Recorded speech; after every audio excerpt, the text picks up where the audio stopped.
And the winner is Saúl Canelo Álvarez.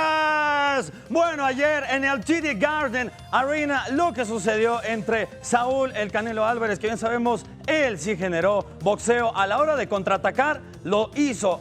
Cuando le tocó estar sobre las cuerdas, también supo salir muy bien, inclusive llevar a Julio César Chávez Jr. sobre el centro del de 6x6 y ahí castigarlo.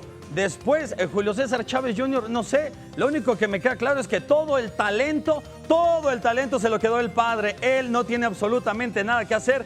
Hubiera ido a Las Vegas, no sé, a Las Vegas puedes ir a apostar, puedes ir a casarte, puedes ir a ponerte un tatuaje inclusive, pero a boxear, creo que Julio César Chávez Jr. está perdido. Lo mejor de ayer de la pelea es que ya se amarra mayor credibilidad para Saúl el Canelo Álvarez. Con esto también se hace oficial que el 16 de septiembre tendrá pelea contra Gennady Golovkin, el kazajo. Ese sí que será un muy buen enfrentamiento de boxeo. Y bueno, los playoffs de la NBA se realizó el juego el día de hoy de la conferencia del Este y ya pasaron con barrida de 4-0 la quinteta comandada por LeBron James, que generó 37 puntos, 9 rebotes, 6 asistencias. Con esto se llevan la serie 4-0. El marcador fue de 109-102. Y en lo que fue el día de ayer también la final de la Liga de Ascenso, mientras que vemos espectacular el tiro de LeBron James. Lobos WAP elimina ya a Bravos FC, otrora Indios de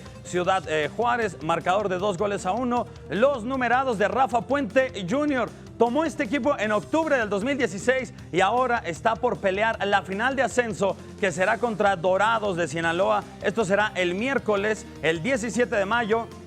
Ya la vuelta será el sábado 20 de mayo, el que estará sustituyendo al super nefasto equipo de los Jaguares de Chiapas y de lo que fue ya la liguilla MX. ¿Cómo ha quedado ya el armado? Ya que Santos y Toluca empatan, hoy jugaron. Bueno, estos mismos equipos se van a enfrentar. Tijuana, que es el líder, contra Morelia, que estuvo a nada de descender. Gol de último momento, enfrentará en la liguilla a Tijuana. Lo que es el sub y baja deportivo tan nefasto que es. Habrá también par de clásicos. El tapatío Chivas contra Atlas, ya le ha ganado Guadalajara a Atlas. Y el otro, Tigres contra Monterrey, que Tigres alcanzó a entrar de chiripa a este torneo, pero sí hay un equipo que sabe jugar muy bien la liguilla. Ese es los comandados por parte de el Tuca Ferretti. Y también felicitar a la selección mexicana, al Sub-17, que hoy obtuvo su tricampeonato de la CONCACAF. Hasta acá la información deportiva.